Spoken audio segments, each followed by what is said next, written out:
Back, man. What? He made it. We won. We won. We won. Yes. Oh my gosh. Oh man. my gosh. Sorry, I just had to save him from a heart attack. Thanks. Are you okay? No. Here. I'm good. Here, take a seat. I'm better than okay. Take a oh my seat. gosh. Well, thanks for bringing me back so we can enjoy this victory and we can talk about it. Seriously, we need to talk about it. Guys, what? I'm speechless. It's hard to process what just happened. And we're doing this podcast a little sooner than we normally do. Usually we wait a few hours, sometimes the next day. But That's because we're so freaking excited. Yeah. But welcome to our recap podcast reaction video. If you're new to the channel, this is where we just pretty much give our raw thoughts and reaction on the game that just unfolded in front of our eyes. This one, amazing win over the 10-3 Kansas City Chiefs, now 10-4. Oh my gosh. Nailed The it. last second field goal by Ryan Succop. 19-17 final score. 19-17. We are now 4-1 at Kansas City, playing at Arrowhead. Oh, really? And, yeah. All time? Wanted to mention that stat. As Titans? Because I feel like Arrowhead is kind of hailed as one of the toughest stadiums to play in. Also, coldest game ever at Arrowhead in Kansas City. I mean, the odds were stacked against us, and we pulled a miracle out of our butt. This team is ridiculous. I love this team. I'm so proud of what we've been able to do this last half of the season. This is amazing. You gotta love it. It's amazing. I feel like this is the biggest Titans win. I think you got to go back to 2008, the 13-3 season. When we beat the Steelers When we at beat home? the Steelers at home to secure the number we one. We didn't talk about that beforehand. I just knew that's where you were going. Yeah, you know exactly. I feel like this is the biggest win in 8 years for this franchise. Unbelievable. Think about it. We've had big wins this season after coming off 2 of the worst seasons in Titans history. I mean, beating the Lions in the fourth quarter comeback, beating the Dolphins, which looks like a great win now. Yeah. Beating Denver last week, beating Kansas City. I mean, 2 back-to-back, 2 of the best wins this franchise has had. We beat the defending Super Bowl champs, and then we just went into Arrowhead, one of the hardest places to win in the NFL. One of the best teams in the league. And they're a perennial, they've been a perennial playoff contender the last few years. So, and they were looking like one of the top 2 teams, maybe top 3, maybe top 2 teams in the AFC this year. Yeah. So improbable win because lots to talk about. Yeah, lots to talk about. But first, we're going to start with some fan questions that we got today after the show. So we're going to so if you ever have questions for us that you want us to answer live on video, we will do that. We'll give our opinions best to our ability. Yeah, so after the game or anything, hit us up on Twitter or something like that, and we'll answer the video. Answer the questions you got on this podcast about the game. So we're just going to go through the questions we had, and then kind of lead into some of our thoughts on the game. Lots to talk about. The timestamps will be in the description below if you want to click on different sections and hear us talk about different things. So, any thoughts before we get into fan questions? Let's just get right into it. Thanks for all the questions, guys. By the way, we love hearing what you guys think and what you guys want us to talk about. So that's really cool. So first one comes from Twitter from @TitansMemes. They ask, after playing well the past 2 weeks, do you buy that LeShaun Sims could be one of the answers for outside cornerback next year? It's kind of an early next year looking ahead question, but I think it's viable because of how much our secondary has struggled this year. And Sims just vaulted into the starting position, a few weeks ago against Chicago was his first game where he was graded one of the worst players at his position. Yeah. Past 2 weeks, he's turned it around. Had a stronger game against Denver, and this game, I don't know. I didn't see a lot of him, but the one time I did see him show up was one of the most clutch plays the defense made all game with his interception in the end zone to stop the Kansas City drive. I think that was his only stats. I looked at the box score. I don't think he made any tackles. Not saying that's a bad thing for him. Maybe they just didn't throw his way because LeShaun Sims was locking his guys down. But yeah, crucial clutch interception that he made. Yeah, that's going to be one of the biggest plays of the game remembered because actually looking back at the stats. So the Chiefs were up 17-7 at that point in the third quarter. They had 3rd and goal at the 7. So at the worst, at the least they get a field goal out of that situation, make it 20-7. That's a 3-possession game right there. Mm-hmm. But at worst, it could have been 24-7. Yeah, worst could have been 24-7 late in the third quarter. Sims gets that pick, and we know the rest is history. And this is too. Well, I was gonna say this. Mm-hmm. So he was graded the worst player at his position in the NFL against the Bears. His first start ever in the NFL. Comes back, and against I guess the Broncos was our next game. Yeah, yep. Broncos. He was graded second highest player in the Titans team.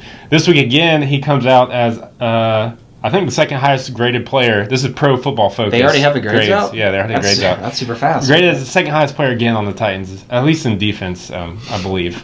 You'll have to stat check me on that again, but... Good for him. Well, to answer the question, what do you think? Do you think I think he's definitely putting himself in that conversation. I mean, if he keeps this play up, he's not going to give us a reason to bring in somebody else. I mean, I don't know. I mean, I know cornerback is still one of our worst position groups on this team right now, and I know that we've got these 2 first-round picks, and a lot of people want us to spend at least one of the picks on a cornerback.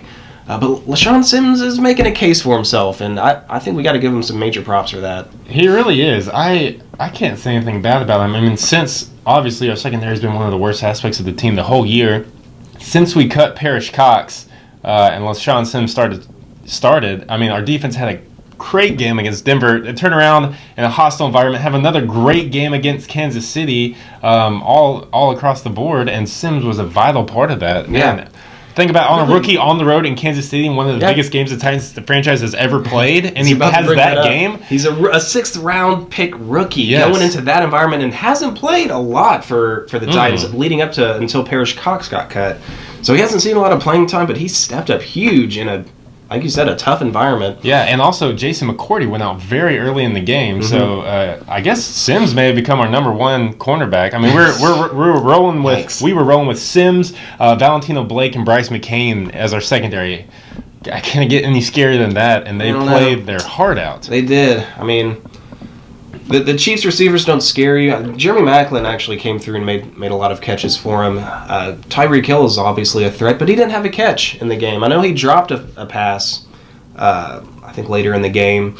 That was big. I mean, that was a 3rd down play, I'm pretty sure, and he dropped a wide open pass right into his hands. But hey, the secondary got the job done. I don't care what kind of wide receiver group they're going up against.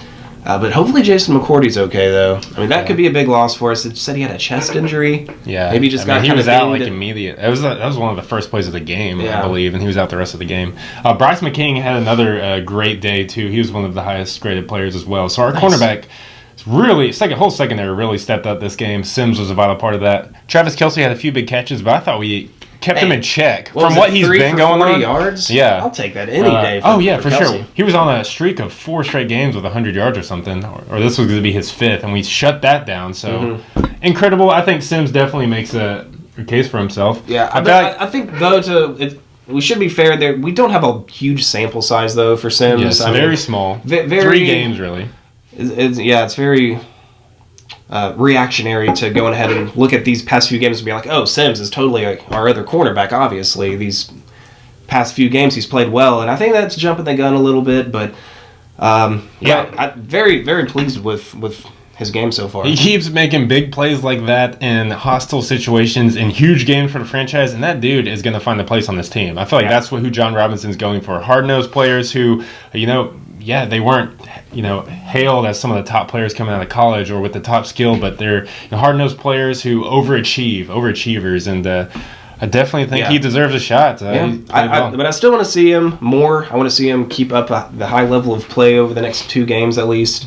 But yeah, I mean, I still think we should go after a cornerback either in the draft or free agency on top of that. But yeah, LeShaun Sims definitely making a case for more playing time, whether we get another cornerback or not next year. Yeah. Still needs to change his number. He needs a better number than 36. What good cornerback has 36 as a number? That's a scrub number. No, he's going to make 36 cool. He's going to be the first one.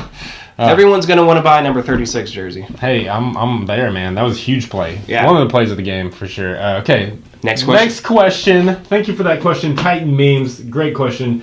Okay, this one comes from Andrew 200230. What's the number? And he says, at Titans Tube, do you think we could win out and make a strong push in the playoffs? AFC Championship? ? Oh, man. Well, that's asking a mouthful.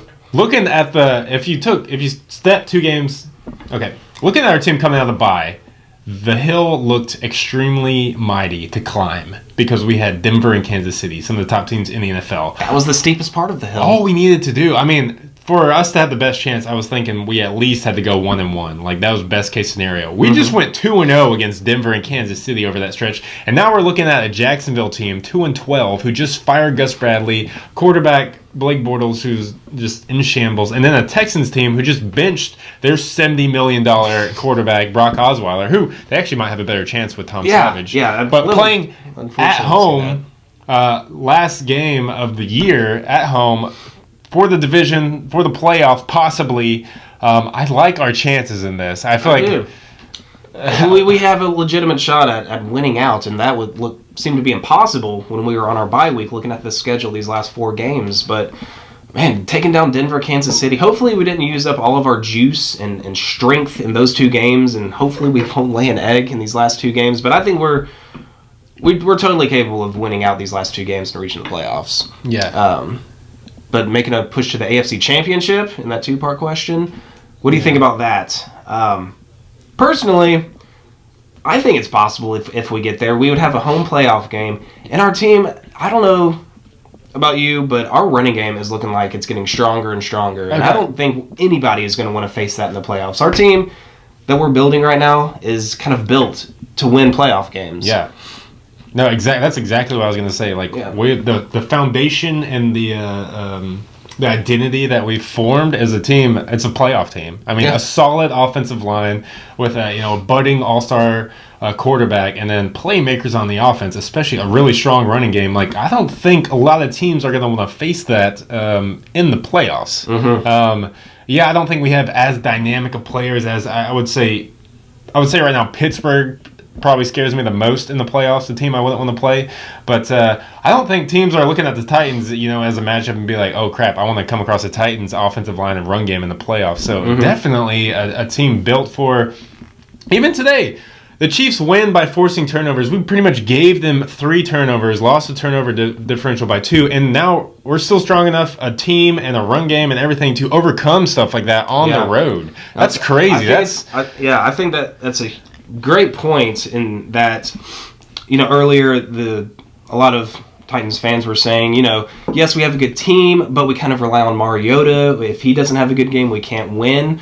Well, he proved that wrong last week against Denver, and now the narrative was like, well, we can't turn the ball over and win. That's not going to happen. We can't overcome that. But we just did. We just turned the ball over 3 times against a team that takes advantage of turnovers better than anybody else in the NFL, and we still found a way to win, which is crazy to think about. This team has grown exponentially since the season started. Yeah, definitely. So I think the team has the foundation for a deep playoff push.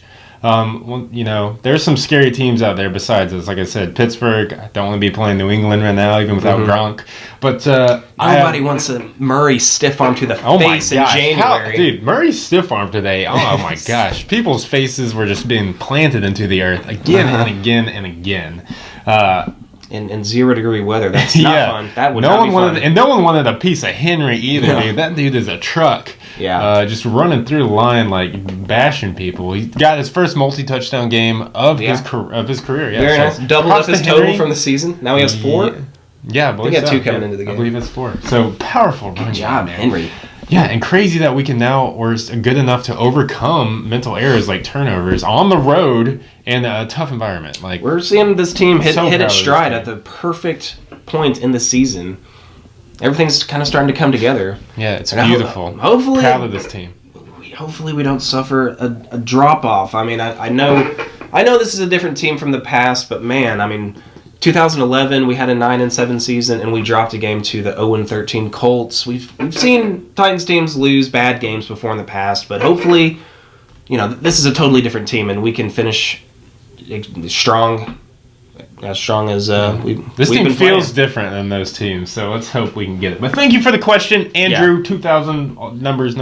Yeah, I think overall, I think we're definitely a threat. You know, if we make the playoffs, nobody's going to want to face us. We're built to win, and I think there's a chance. If we make the playoffs, there's always a chance you can make it to the championship game. Exactly. Yeah, you make it to the playoffs, anything can happen. I think that's been proved time and time again Giants. in the NFL. Yeah, so anything can happen once you make it to the playoffs. Get yourself a little sip there, brah. Okay, this isn't really a question. I guess they just want to hear our take. And another big play of the game. This comes from Hates on or Oliver Queen. Says, I like the decision to go for 2. Hated the play call though. Henry needs to be our guy for short yardage situation. So let's talk about the 2-point conversion play because I think that's probably going to be one of the most talked about things. You want to talk about the decision or the play itself? Both. Okay. Both.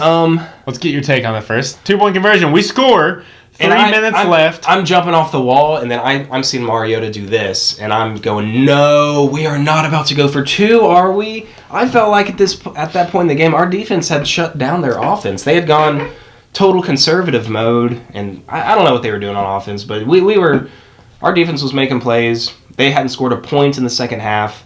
I felt like, yes, tie the game up. We can probably force them into a punt and try to get the ball back. If not, let's win it in overtime. But I kind of see the other side of it too. I mean, you're on the road, you're in a tough environment. Let's take the chance, get the 2 points, and let's win this game right here, right now, and just stop them once on defense. I would have taken the extra point, but that's just me. What do you think? Yeah, no, I was the same situation. I was like, oh my god, we're about to go for 2. Which normally I feel like you see that. There were still 3 minutes left, and yeah, we had burned through all of our timeouts, so I think Mularkey just wanted it to be in our hands, kind of like if we get the 2-point conversion, we put all the pressure on them to try and do something, or as opposed to if we just kick the field goal, I feel like all the pressure is then on us to either try and stop them or, try to hold them to where to not even get in field goal range, because they can pretty much control the time after that if we were to just kick the field goal. The point after. Point. I mean, then we put all the pressure in the world on ourselves because we didn't make the 2 points, and we still pulled through. We got the stop on defense, and Mariota, all the pressure in the world led us right back down the field. Amazingly, I guess he was thinking worst case scenario, we don't get it. You come out, and we have no timeouts. All the Chiefs need is one we'll have the 2-minute warning. All Chiefs need though is 1 first down. Game's over. So that puts a lot of pressure on the Chiefs because it still has pressure on the Chiefs because they want to get that first down, but they also want to be extremely conservative. They don't want to come out throwing the ball. Yeah. So you knew they were probably going to run it 3 times. Exactly. Knowing that they already had the lead. So you kind of knew what they were doing. But overall, I think I've thought about it more. I think I was questioning it at first because our defense was playing really hot. We're stopping them consistently. I was like, all right, let's kick the point. Let's go ahead and stop them. We're going to get another 3 now and get the ball back. But at the same time, our offense had a lot of momentum too. We had been driving, extremely well in the second half. They hadn't been able to stop us. So I was like, man, we can get this. Overall, I really like the call because I like those aggressive calls. I think Bill Belichick does a lot. Obviously, Jack Del Rio's done it multiple times this season. Pittsburgh will do it, yeah. But I like the coach to have the gonads to go for something like that in situation because if it backfires and we end up losing that game, the fans, the media are just going to rail you for that decision. Yeah. It's one of those decisions that can make or break kind of a coaching career in a season. Yeah, we'd be throwing them under the bus if we didn't win the game. Yeah, and to put yourself in the position under that scrutiny where if it pays off, oh my gosh, you're the greatest coach in the world. Like, what a decision to go for it. What a ballsy risk. If it doesn't pay off, it's the exact opposite. Yeah. I like Mularkey making that choice because I feel like he wouldn't have made that coming into the season or even last year, as interim. So I think he showed us something by making that call. He's here to win. He's changing the culture around here, y'all. Whether we ended up knocking that last field goal, you're exactly right. He's here to win. He's not here to Kansas City to play for ties and stuff. He wants to. I think it was the right shot. He thought that was our best moment to get the win. If I were the coach, I probably would have lost the game by kicking the extra point. I mean, what are our better chances to go for 2 with our offense have all the momentum, or try to play for a win in overtime in Kansas City and Arrowhead on the road? Another thing too is that if we had tied it up and then Kansas City got the ball with 3.5 minutes left, they're probably going to try to score and open up the playbook and try to throw some passes down the field. Their offense wouldn't be as near conservative, and if they get that first down with the pass, then game over. They just kneel the ball 3 times. Or I guess they get field goal range. Yeah. They'd have to get field goal range. They would have gone for field goal range, called pass plays. Man, clutch stop, though, on the their last drive when our defense was stopping them, because I thought that game was probably going to be over, but we got the ball back, and I was like, I can't believe we still have a chance in this game. I know. As far as the play call, I am right with you. We have talked about this before we even started this podcast. Right after the game, I hate the play call, and we've talked about it multiple times. I know. First off, in the Raiders game, go back and watch that podcast where we went for it. I think it was 4th and 6 after Andre Johnson got that pass interference call. It was the same play, wasn't it? Yeah, to Harry Douglas too. We tried to run that little rollout. We rolled it out to the left that time. Harry Douglas in the end zone. Yeah. And then I know there's another instance where we run it too. It doesn't work. The rollout plays. Yeah. I hate that. What do you think about that? I didn't like the play call. And we addressed it after the Raiders game. I feel like we're limiting the field to work with when we're just pushing the play over to one side, and it gives Mariota less options to work with. But I don't know. I'm not a coach. I mean, maybe the plan was supposed to. I don't know. They could have said, look at the defense. Look how the defense is lined up, how their formation is stacked against us, and if we get a certain look, yes, run this play because we should have this guy open. Well, if that was the case, nobody was open. Mariota held onto the ball. Nobody could get open. And where was Kendall Wright? I mean, he didn't play against Denver. He did make a couple catches in this game, and I feel like on a 2-point conversion, it took him a while. Yeah, but still, I think a red zone threat, a 2-point conversion, he needs to be on the field. I mean, he would draw attention at the very least, and I feel like he could have taken Harry Douglas's place. I feel like he's a little quicker than Harry Douglas. He could have been running that route. I don't know. I'm just kind of being picky now, but yeah, not a fan of the play call. Like Oliver Queen suggested, I would have rather have handed the ball off to Murray on the 2-point conversion than run that play. Honestly. Oh, yeah, sorry, Henry. He says Henry. Yeah, I was thinking Henry, but I said Murray. But. With the weapons we had, I don't get that play call. It's too gimmicky. We're going to Harry Douglas in a 2-point conversion situation to win that you had, and we had. And he hasn't had to catch the whole game up to that point. Our run game has been phenomenal. Like I don't think we have been getting 2 yards easily. We're getting 4 or 5 yards, 6 yards easily. Henry or Murray the whole game. I'd still like to see in that situation spread the field with either maybe a Murray or a Henry in the backfield beside Mariota, and maybe in the shotgun even. And then give Mariota the chance, if nothing's there, scramble for 2 yards, man. Let him make the play. You roll the pocket out to the right, you limit the field, you trap him in there to where he doesn't have a good chance to scramble, and then you just limit the cornerbacks. They only have to cover a certain amount of distance to the corner of the end zone. We've talked about it multiple times this year, so we're just kind of beating a dead horse. It's frustrating. If you haven't heard it, but that play call needs to be done away with. What is in the playbook? Yeah, especially in clutch situations. Yeah, what is our conversion rate on 2-point conversions this year? Are we like Terrible. 0 for 4, 0 for 5? Have we gotten one? I don't know. We might have gotten one. I don't know.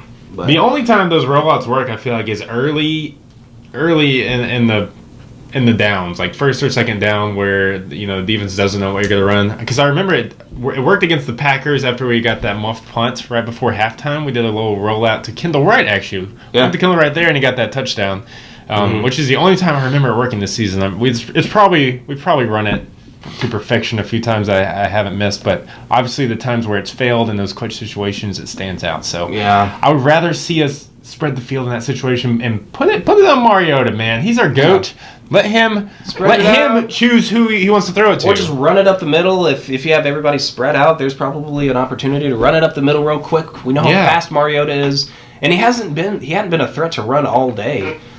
He had one long run that was called back because of a holding or some penalty. That sucked. But, I mean, I don't know.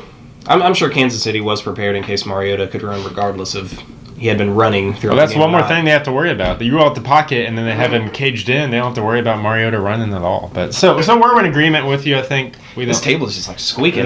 It's extremely squeaky. Sorry, it's excited. Kind of like how we squeaked out the win today. Yeah. Going with the team. Okay, thank you for that question. Moving right along. These are great questions, guys. Okay, James Dillard asked via Twitter, what was going through your head before the game-winning field goal? Oh, man. I'll tell you what was going through my head, because Ryan Succop had kicked the first field goal, and it was short. But the announcer had already said that Andy Reid had called a timeout before I saw the ball was short, so I was like kind of breathing a sigh of relief. But I was kind of disappointed because it looked like it was going to be good. Yeah. It's like, man, they called a timeout. Oh, good, they called a timeout. It was kind of like one of those.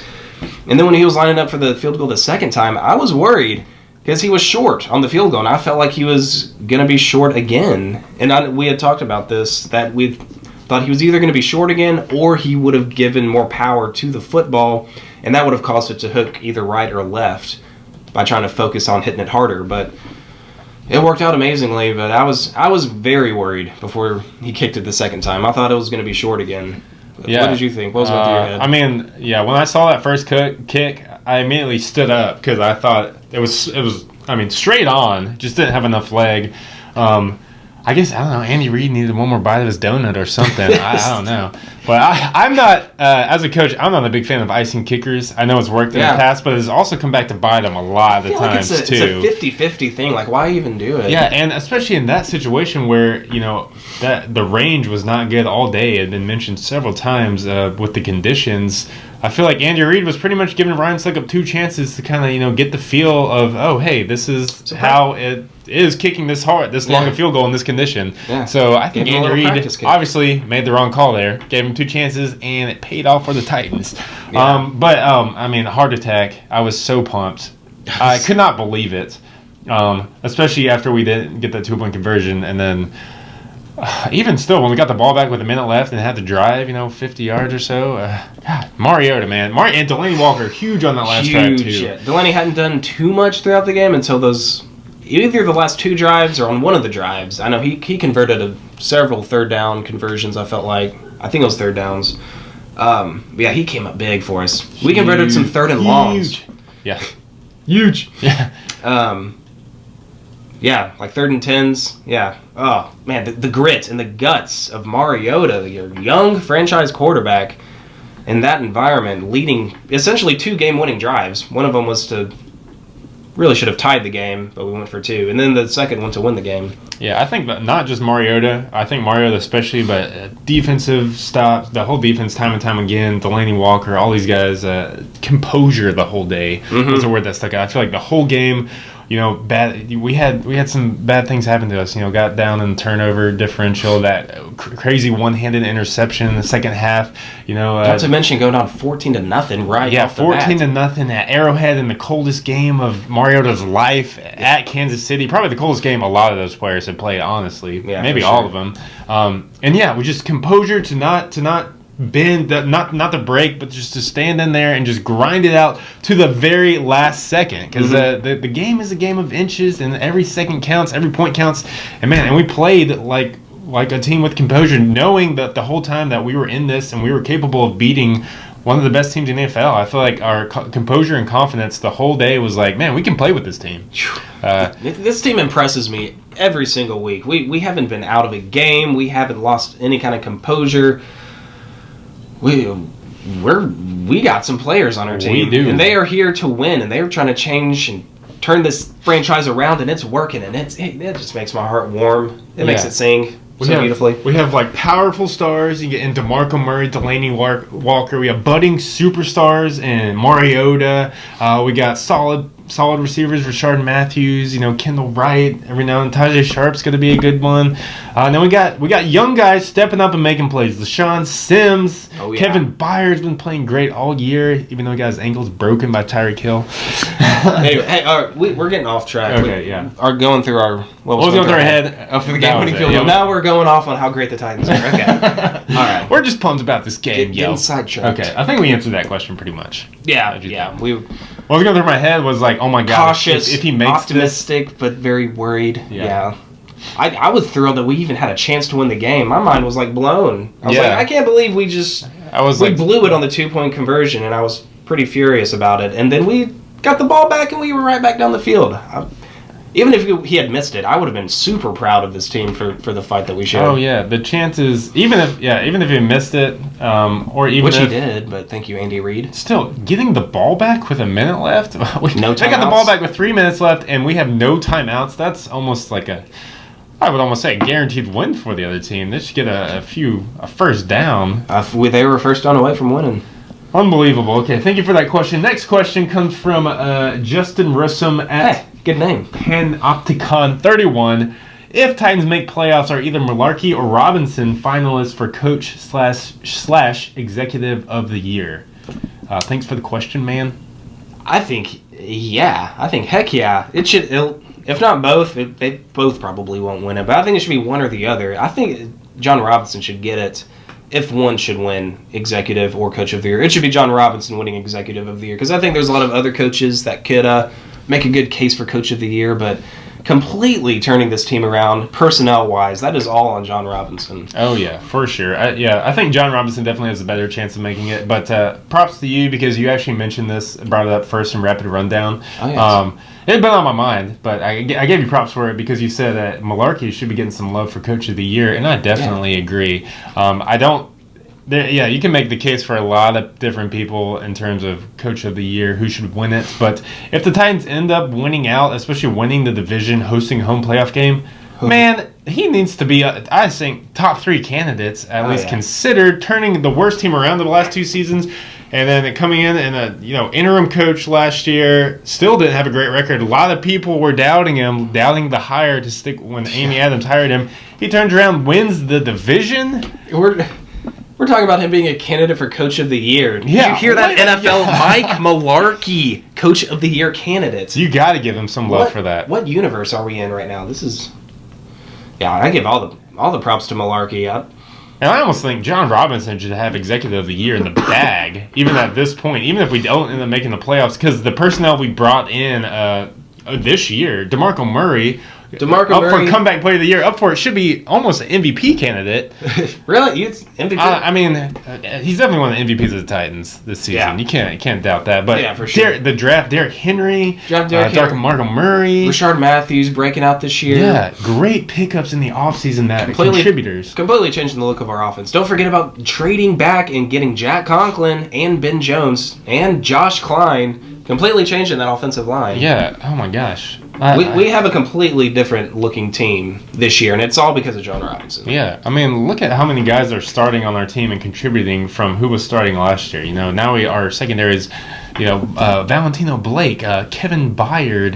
We got Rashad Johnson coming in place of him. You got LeShaun Sims, a rookie. And I know people are trashing, Valentino Blake. People trash the secondary, but I feel like even if their ceiling is very low, I still feel like we're getting the best out of our players. We're getting the best out of Blake. He's given us his best. He's Bryce McCain, LeShaun Sims. I know he's, of course, can improve because he's a rookie, but we're getting the best out of these players, which is all you can ask. Yeah, and I think that is definitely another factor that should factor in for Coach of the Year. I think that goes chalk it up to Mularkey for that one. I think it's up to the coach to try and put your players in the position to where they can be the best player they can be, and I think he's doing that, man. Oh, yeah. All hail J-Rob. Yeah. Doing a heck of a job. So, yes. That's just one off season. That's just one off season. Yeah. Don't forget, we're gonna have we could win the division and still have a top 5 pick and another first round pick next year in the draft to try and improve this team. Life is good as a Titans fan. Salivating right now. Yeah. Boy, cook me up. Keep it coming. Okay. All right. Thank you for the question, Justin. You're welcome. Not you. Okay. This one comes from Kling.Big D. Big D. Okay. Who do you think was the savior of the game, Succop, Henry, or Mariota? We've kind of covered this already, but I guess in your mind, who do you think would you consider the savior? Henry. I mean, Henry stepped up big for us this game, but he was more of a consistent, presence. He got 9 carries for like 60 yards, I think, 2 touchdowns. Yeah. I don't think he didn't save us necessarily. I think it's hard not to go with Succop, man. I mean, Mariota did have those clutch game-winning drives to put us in position to win and come back. But, man, I want to give the ball to Succop. He was a former Kansas City Chief who, for some reason, the Kansas City Chiefs let him go to sign Cairo Santos 3 years ago. Who I guess is an okay kicker, but he's not a Ryan Succop hitting 53-yard field goals to win the game. Yeah, he's really rubbing it in Kansas City's face. I mean, he's not rubbing it in their faces, but I'm just saying, figuratively, he's making them look bad. And clutch kick in harsh conditions. I would give it to Succop. I mean, enough praise goes to Mariota's way. Let's give some love to the kicker. Yeah, I don't know what the exact, what people were saying on like what the kicker's range would be in those conditions, I don't think Succop's known for having a strong leg because I think we passed on 50-yard field goals before, and I think some of his only misses this year they're over have been 50. been over 50. Because he has the franchise record for most field goals within 40 yards. Yeah, like 30 something. So I think, and if consecutive. I know in the interview after the game, he said that he didn't think he had a shot at making that. Why would he kick say from that range? I think he just knew 53-yarder in those conditions. He's just like. He said that he had to toss all form out the window and just try to hit it as hard as he could because he didn't think he had that range in that condition, and it went through. Wow. So maybe we got lucky with the accuracy. Yeah, but honestly, if you're going with the word, use the word savior here. Actually, savor. Yeah, savior is SAVIOR. If you're going savior, I think I would give it to LeShaun Sims, man, on that interception. I think that turned the game around. That was the savior of the game. If they go 24/7 there, we have a much harder time getting back in the game. Yeah, Succop was the final kick to push us over the hump, but to save the game, to give us the chance, LeShaun Sims' interception in the end zone. That's probably who I would give it to. Good point. Just based on your wording. I got you. Based on your wording. I got you. I like Succop too. No hating against Succop. Okay. He was pumped. I love seeing his reaction. He was running down the field. He was pumping his arms. Everyone's pumped. Mariota, super pumped. You mentioned that was the most emotion I've ever seen Mariota have. Yeah, it was crazy, dude. I think Succop says the most emotional he had ever been after a game. Nice. Some of these post-game reactions from the players. Well, good for him. And I do want to point out, if you watch the replay from after the kick, very soon after the kick was made, Mike Mularkey and Kendall Wright were hugging on the sideline, and we all know Kendall Wright recently got benched against Denver for missing meetings. So I don't know if you should take that with a grain of salt or whatever, but it's nice to see. They're cool. Another thing, they're excited together. That's nice to see. You know what? This is going to be slightly off topic, but kind of back to Mularkey, but sort of on topic. I don't know. It's the Titans, so it's on topic. Jeez, but.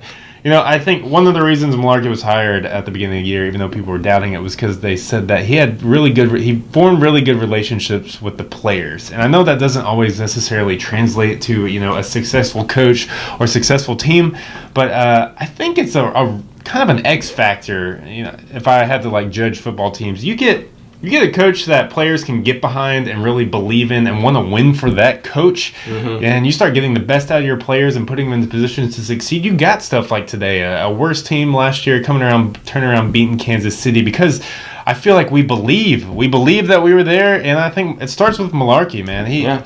Whether he makes the right calls in all the clutch situation or the play calls and stuff, He has his team believing that we can play with anybody in the NFL, and I think that kind of starts with, especially rebuilding a franchise that's been one of the worst over the last decade. But I think that's where it starts with getting behind someone that you want to play for, that you respect, that you want to win for, and I think Mularkey is becoming that guy. There's definitely a togetherness with the team, like a family kind of feel, like everybody loves each other, everybody's playing for each other.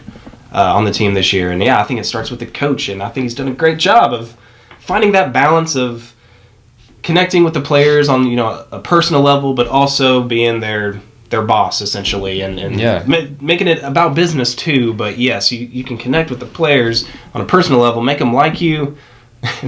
I'm making it sound like Mularkey's scheming, I got to make the players like me. How can I do this?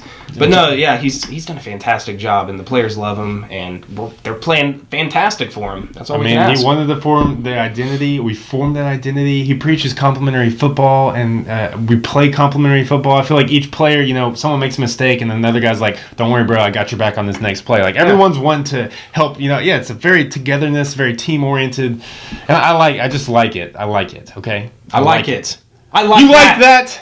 Yeah. Okay. That was the side note. Okay. This one, another question, comes from Luke Little 1432, and he says, "Why does Amy continue to doubt us?" I like the question. If you don't know what he's referring to, it comes from our weekly picks episode where my wife, Amy, is included in that. And the last 2 weeks, she has actually picked the Broncos and the Chiefs to beat the Titans. And it's not just been the last 2 weeks. She's picked against the Titans a lot. And she's been right a few times. But on the other side, we are so biased and optimistic where we have yet to pick against the Titans this year. And we're 8-6 this year. Yeah, that's not too bad. That's pretty good. Yeah. So why does she continue to doubt us? I think she's more of a realist Titans fan, especially contrasted with how optimistic we are. The worst kind of. So in her defense, I'll defend Amy here. I mean, we're looking at a Titans team that had won 2 games in the past, 5 games combined from the past 2 seasons. Haven't made the playoffs since 2008, so I get how she's kind of pessimistic. She's seen Titans teams lose heartbreaking losses, giving games away in the past, so maybe this is it. Maybe this is the win where she's finally realizes, hey, this is a different team. We have a winning culture now, but I don't blame her that much for doubting the Titans, especially against these last 2 games. Everyone, I don't think, would have picked the Titans against the Broncos in Kansas City, especially if you picked them to go 2-0 against that stretch. I mean, we talked about it coming out the bye week in a few episodes where we just needed to go 1-1 over that stretch. I think we were optimistic saying we could go 2-0. Obviously, we believed we could go 2-0, but we thought realistically we'd at least go 1-1. Possible, but not over that probable. Stretch. Yeah. But I think if you asked almost anyone in the NFL, if the Titans you thought would win back-to-back games against Denver and then at Kansas City, people would say no. So, yeah. Amy just being a realist right there, along with most of the NFL. We're just super biased, so it looks like she's not as big a Titans fan, but she's still a big Titans fan. Yeah, she is. Good question, though. I appreciate it. I know you probably asked that in jest, but I appreciate that. She hopefully will not doubt us anymore. Maybe she won't. We'll make a believe. She's probably going to pick the Jags next week. Who knows? Okay. Yeah. No, we'll see. Okay. Speaking of which, last question. Yeah, from change_ns. Do you think we will win against the Jags, considering they almost beat the Texans? That's a better question than what you might think. You might think on paper, oh, the Jags. Of course, we're going to beat the Jags, and the division's going to be on the line week 17. No. First of all, we play in Jacksonville. Second of all, yes, the Jacksonville Jaguars played Houston close, but they've played a few teams close. I know they played Kansas City really close. They lost that game by like 5 points. I think they played Green Bay really close this year, like the first game of the season. That's going way back, but yeah, they've had some close losses this year, and we definitely cannot overlook anybody. And I think Titans teams of the past may have overlooked really bad teams. We all know that Titans in the last 5 years have some losses to some really bad teams, like 2-3-win teams, and that we're about to face a 2-win Jacksonville team. That it could be a trap game, and we cannot overlook this game at all. But I think we can definitely win against the Jaguars, considering they almost beat the Texans. They did play. Brock Osweiler had another terrible day today, so they had to put in Tom Savage. So I feel like that contributed a little bit to how the Jags played. They also got that 100-yard kickoff return, because if you looked at the overall stats from the game, it looked like Houston should have just blown out the Jags. The Jags didn't get 100.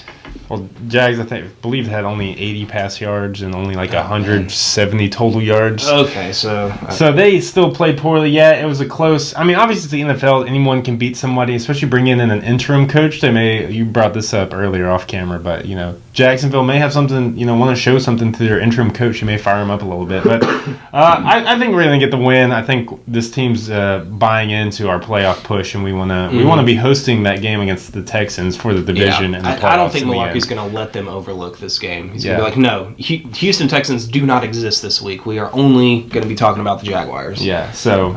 and if just to throw this stat out here, I think the last 7 years, we've split the season series with the Jaguars 1-1, so we better not continue that trend. Hopefully we can sweep them for the first time in 7 years. It's at Jacksonville.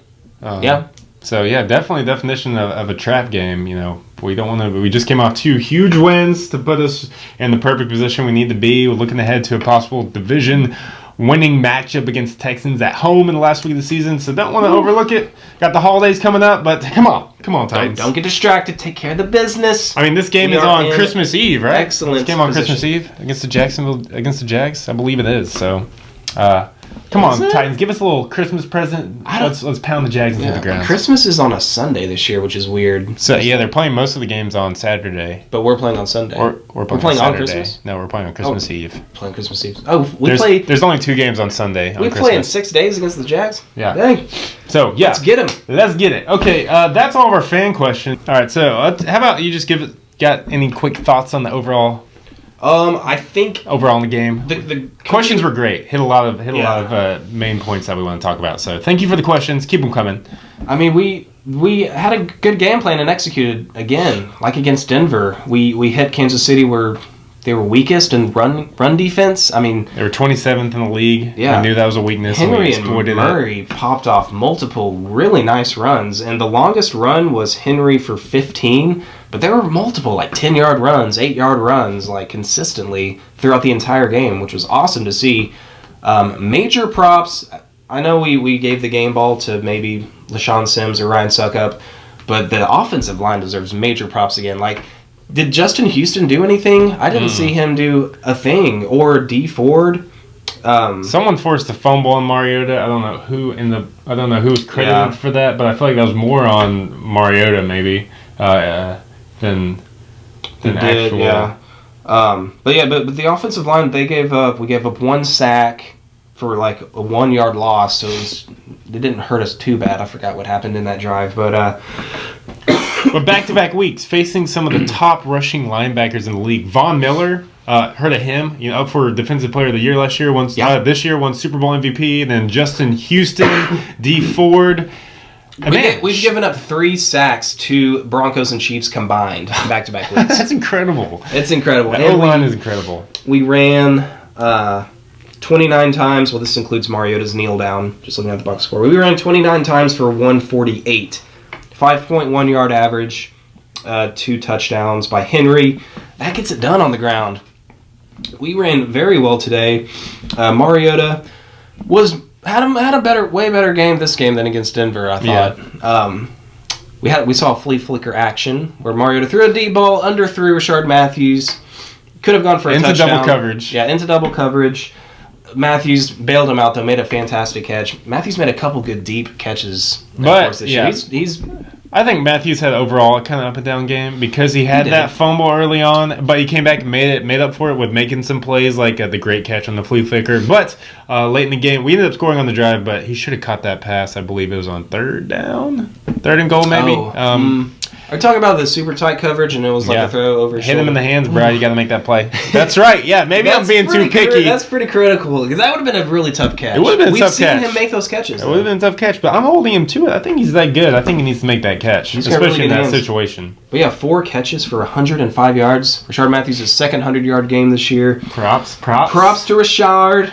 Wish he could have held on to the ball. I know we already hit on it, but Composure, coming back, he heard that early fumble, turned around, still had a great game. Mm-hmm. Same with Mariota after the fumble, after the interception, which the interception was a better play by the defense than it was an error on Mariota. That was fantastic. Slightly underthrew it, but man, what defensive back makes that play? Yeah. One-handed catch. So but still kept his composure, led us on the game-winning drive. So amazing. Yeah. Amazing. Good on him. Also, shout out Delaney Walker, especially in the fourth quarter, making some crucial 3rd down conversions for us. We're trying to score that touchdown and get the game-winning field goal set up. And DeMarco Murray showing up in the passing game big time. He had 89 rushing yards and 52 receiving yards. Excuse me. So he was all over the field. We kind of talked about this. We are like, we're forcing. It feels like we force Murray the ball a lot, but it works out. I mean, he's definitely a good player, but he's a baller. He's a baller. I do want to call out the coaching staff. We did a shuffle pass to Murray, which worked out fine, and like 3 plays later, we tried the exact same shuffle pass, and it was an incomplete. Ended up being incomplete. I was going crazy. I was like, why? Yeah, we're still going through some growing pains in terms of play calling. Yeah. And then the ballsy 4th and 5 throw from Mariota to Murray. Murray was covered. Thank goodness but for made the his catch, hands. man. I actually like that. You go into your stars, man, in clutch situations. That's why I wasn't big on going to Harry Douglas. Nothing against Harry Douglas.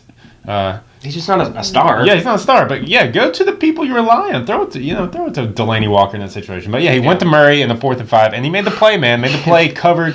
This team gives me heart attacks. Like, oh man, like no way Mariota should have really thrown that ball, but he did, and it was perfect, and Murray caught it. So props to Murray. He came up huge in this game, as did Henry on the ground. Brian Arakpo getting back in for another sack. On that. Yeah. Do the Rack 'em rack. Arakpo. Arakpo. Getting back on the stat sheet for us, he got our only sack of the day. I don't know, that's pretty much it as far as the Titans stats go that I wanted to point out. I think it's funny because I feel like this game, when you look back on it, you're going to think of the big plays, Mariota's late fourth quarter drive, LeShaun Sims' interception, Brian Succop's field goal, obviously. But what sticks out to me, was I think the whole team made small plays throughout the course of the game, which is impossible to mention everyone, but I know there are several times Bryce McCain made huge one-on-one tackles against their receivers to stop them short of the line. Avery Williamson had some great tackles. There was just small plays throughout the course of the game on offense and defense. Great catches, short throws. Delaney Walker came up clutch several times. Kendall Wright, when he made his catches, they were great points. Good, man. I wish he was on the field more. Every time he catches a pass, it's like, man, he's a dynamic playmaker. Why can't we get him the ball more? But I think that when you remember this game, those big plays are going to stick out. But I think you should also remember it because I feel like this team through the whole game made the little plays too. We didn't even down 14-0. We still grinded it out. We kept on our pass protection, our run blocking. We pounded every single player out there.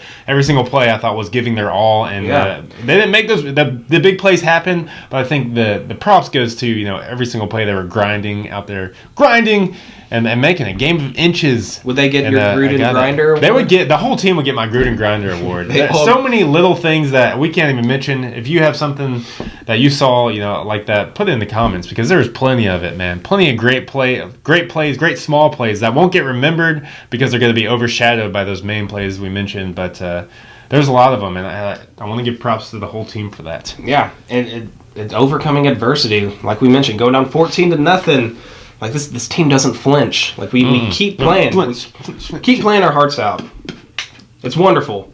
I mean, and also even though we played our hearts out, we didn't even play a perfect game. We turned the ball over 3 times. We had a few crucial penalties, I thought, called against us. We actually didn't have that many penalties on the game. Oh, never mind. 2 penalties for 25 yards? I felt like... Well, never mind. Let's throw that out. Well, one got... I felt like it was costly, though, because I remember thinking, that penalty... There was a costly penalty on Valentino Blake after Alex Smith got that intentional grounding. Yes. That offset the penalties, where he just pretty much grabbed Travis Kelce by the face mask and threw him down. Don't know what that was. And he didn't even have the ball. He was just running his route. The holding call on Mariota's long run, I think, was a huge one. Yeah. There was also even on the Rashard Matthews fumble... Even if he had caught it, we had been called for tripping on the play, which got declined. So another big costly penalty that ended up not showing up in the stat sheet. But so even though we were, I guess, pretty good in not getting penalized, the couple that we did were pretty big for us. They negated some big plays that we had made, but overall, I mean, 2 penalties. That's a pretty clean game. You can't. That is a clean game, and overcoming 3 turnovers is always great. I mean, point being, we didn't play the perfect game, but. It doesn't matter though. This team's we got guts, done. Man. We can overcome adversity. We can get down. I would rather have a team that, I feel like early on we had to play a perfect game for us to win. Now we would become a team where, man, we can overcome adversity and a few mistakes. Now, obviously, you don't want to make those mistakes. It'd be a better situation, but. NFL, crazy things going to happen. Tom Brady's throws interceptions from time to time. People fumble. Stuff happens. You're playing in 1-degree weather on the road. You're going to get against the team that's leading the league in turnover differential, and we overcame that. So props again to the whole team, man. I love this team. They just improved their turnover differential, but they didn't improve their numbers in the win column. That's what matters. That's what matters. Really quick, going over to Kansas City. Here, I do want to talk about Tyreek Hill and what was Kansas City doing? Obviously, Tyreek Hill got that carry, ran it for 68 yards for the touchdown, made our defense look like fools. Put them on skates. Completely put them on skates. Like shout out to Kevin Byard falling on your face. Kevin Byard didn't look. I'm glad I wasn't out there because I would have looked way worse though. Yeah. I probably would have actually broken my ankle. Thanks Tyreek Hill for making our promising safety look pretty bad. But my point is, Tyreek Hill didn't touch the ball after that. Like what? How did they continue to not, or how did they not give him the ball after he made that huge play that they usually get from Tyreek Hill? He usually makes one big play for him. He did it early in the game, and then in this game, and then I know they tried to throw it to him a couple times, but he dropped one. I remember one pass being high and it kind of bounced off his hands. So they tried to throw it to him a couple times, but they were motioning him in the backfield, and every time... Yeah, they almost used him only as a decoy after that. Yeah, as a decoy. Like, did they think, okay, now they officially know he's a threat, so we can just use him as a decoy from now on? I don't know, but I thought I was scared. Every time he would run, be in motion in the backfield, I thought he was going to get the ball, and I was terrified. But they never gave him the ball, and I thought that was a little crazy on Kansas City's part, knowing, how fast, how good he is. Yeah, it shocked me how conservative Kansas City played after they got up 14-0. Almost They looked really like did. the Titans, against the Bears or the Denver last week, where we got a big lead and then just kind of tried to take the whole air out of the ball. I think it kind of came back to bite Kansas City. What happens when you Can't get do that in the conservative? NFL, yeah. And we shut him out in the second half. They didn't score a point. Thanks in large part to LeShaun Sims. Yeah, Getting that pick in the end zone. Man, I was just thinking the other instance where we stopped him 4th and goal. Our whole defense, man, making Oh, plays. Like, back to the small plays. There's going to be so many small plays that we missed that's what I'm going to remember about this game. The 4th and goal stop. Even before that, the stop on 3rd and goal. Huge plays. Yeah. Our defense kept on getting stops to give our offense chances. Man. Yeah, no. Props. I have a question, though. On that 4th and goal stop, like at the 1 or whatever. Yeah. Was DeAnthony Thomas's run not a touchdown? I don't know. I thought it was, but that's just me. I thought it should have been reviewed more, but then at the same time, I thought that was a mistake on DeAnthony Thomas. As he had tried to reach the ball out at all, dive, dude, he got that touchdown easily. The ball in the opposite then his right arm and ran out, and they were saying the ball crossed out of bounds instead of crossing the pylon. But all he has to do is switch to his other hand and put it out, and that's a touchdown. Hit the pylon, man. Could have been easily a touchdown. Another thing where the Chiefs were just kind of coasting, trying to just be nonchalant after their lead. We got this. So that's on the Chiefs. But, yeah, man, defense, though. Huge shout-out to the defense. Huge shout-out. It was a team win. Like, we're giving shout-outs to everybody here. Another shout-out, too. We talked about in the preview episode, and you mentioned Tyreek Hill, but he's offensively, it's not the only place he can hurt us. He can hurt us in the punt game, too. Mm-hmm. Was only held to one return for 3 yards, and we had to punt a few times. So definitely... 3 returns for 3 yards. 3 returns for 3 yards, my bad. That's even better. That's a 1 yard average. Better. That is incredible. Hey, because every time we punted, I was like, God, don't punt to him. But we played it well, either punted it out of bounds or covered it perfectly. So I know a lot that you're not the biggest Mark Mariota fan, but do you want to read his punt return stats compared to Tyreek Hill's? Okay, man, this is funny. Did you read our Twitter feed today? Because I actually tweeted out about Mark Mariota, and a lot of people had stuff to say about it. I didn't see all of the reaction. We don't have to talk. A lot of people were actually on my side because I think Mark Mariota is a great guy, and he has been a solid, not mistake-free football player. But so many times, especially they were kicking it short on kickoffs, probably because of the conditions early on in the game. Man, dude cannot get catches at the 5, cannot get it past the 20. We just need. Yes, he's slow. We need to improve at that situation. I mean, we need to improve at that position. Is what I meant to say. Eventually, but I don't think that is. I don't even know if that's a top 5 positional need at this point. No. We've got more positions to address, and Mark Mariani is doing what we brought him here to do, and that's to make the smart decision, turn over the ball on special turn the teams. ball over, catch punts, catch kickoffs, don't turn the ball over, and that's exactly what he's done. He hasn't fumbled a ball away to the other team this entire season. And he had 2 returns for 22 yards. That's an 11-yard average. That's very good, but in terms of power return average. But not the fastest guy, but dependable. And I'll take dependable. I will take safe and dependable than risky and game-breaking, if that makes sense. At this point in where the Titans are, I will take safe and dependable in special teams. You made a great point because you said that's obviously not even a top 5 position we need to address, or that we need to fix. And I think you're right. You only address that position really if you have multiple people turning the ball over. Like the Ravens just cut Devin Hester. Mm-hmm. Patriots are struggling with it in their punt return game. Mariani, no cause of concern. He's been doing what we need, giving our offense the ball, which our offense is one of the best in the NFL, especially our run game. So, yes, I would like to see a little more threat back there. You know what a guy with some threat can do. Yeah. Tyreek Hill has changed games by himself in the return game. No, it's definitely a game-changing position potentially if you get the right guy. It's more like I'm not hating on Mariota. It's just I can definitely see where we could find someone better. I think that's give us a little, but it's down the future. We don't need to worry about that, right? I mean, you are correct. And John Robinson could have a guy in mind that could be a guy that's a position of need, like a cornerback or a wide receiver that also has really good returning skills that can just play a double role for us. So we might get that fixed with a player in the draft or in an early round. I think we can find somebody that can be pretty much as reliable as Mariota, but then can also return a kickoff to the 25 at least. You know? Someone who's just a little bit more speed. You think we can find someone in the NFL with that kind of skill set? Because I do love Mariota, man. Great Titan. He was great back in the day as a returner. He had that terrible injury. Went to the Pro Bowl. So I don't blame him for his regression, I guess, in terms of his career arc, but it's definitely an area we can improve on. So yeah, I still love him. Don't like hate me for that. Nah, I don't hate you. I just Not okay. Thanks, man. Well, I think that's about all I got on the game. Yeah, I'm trying to think. I mean, I don't know. I'm a stats guy. Looking at our stats, they're pretty similar. We outgained them in yards by about 70. We definitely lost the turnover battle. Time of possession was the same. I mean, it was a very hard fought game on both sides of the ball. It felt like a playoff atmosphere again, almost. Mm-hmm. And great to win in that kind of atmosphere. It definitely is, man.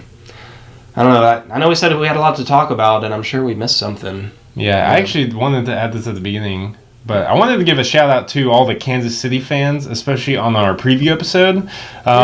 Because I got nothing but respect for Kansas City. I love Andy Reid. I love Tyreek Hill, Alex Smith. A lot of your team. The defense is awesome. Justin Houston, Eric Berry. Obviously, we're huge Eric Berry fans, but we haven't been able to watch a whole lot of Kansas City games. You guys were very informative and very showed great sportsmanship in your comments on the preview episode. I don't know if this even goes worth mentioning, but I'm mentioning it because I read them and they were great. Great, very detailed analysis on your team. Too, detailed responses weren't just screw the Titans or we're gonna win. You gave sometimes YouTube comments can be like that. Yeah, so I wanted to give a shout out to you guys if you're watching this. So this recap. And it was a great game, but to watch as an NFL fan, man, that's a great game. Not just as a Titans fan. Any NFL fan watching the game has to be amazed at the kind of production that was on the field today from both teams, and the turn and the result. Man, heart pounding till the very last second. Thanks for reviving me so I can enjoy this. You're welcome. Brought me back to life. That's all I wanted to say real quick. That's about it. Great win. Yeah, props to Chiefs fans. Good luck down the road. You guys are going to make the playoffs. You guys are going to be a dangerous team, as you always are. I'm hoping we don't see y'all. If we make the playoffs, I hope we don't see you. There's a few teams I don't want to face in the playoffs, and pretty much that is the whole AFC West. If any of you make the playoffs, I don't want to face you guys. Yeah. Raiders, Chiefs, Denver. God, I don't want to face the Patriots either. I don't want to face anybody. Yeah, just give us all the buys all the way to the Super Bowl, and then let us play the Giants or something. I don't know. Yeah. Well, no, I don't want to play the Giants in the Super Bowl. Yeah, you do. Our offensive line, man. We'll smash them. Let's play the Lions. We beat the Lions this year. Okay. But we need AJ back. Maybe he'll come out of retirement for the Super Bowl. Andre Johnson. All right. Yeah. That is it. Thanks for watching. If there's anything we missed, leave it in the comments. Let us know your comments on our comments. And we'll comment on those comments. And always feel free to ask questions if you want them to be on the video. We thank you for the ones you asked today. They were great and helped us break down the game. Yeah. Key moments of the game. So, tighten up, people. Let's ride this train all the way to the playoffs. We got the game this Saturday. Let's get the Jags. Yeah, 2 divisional games. Finish it out. Tighten up. Let's go. Let's go.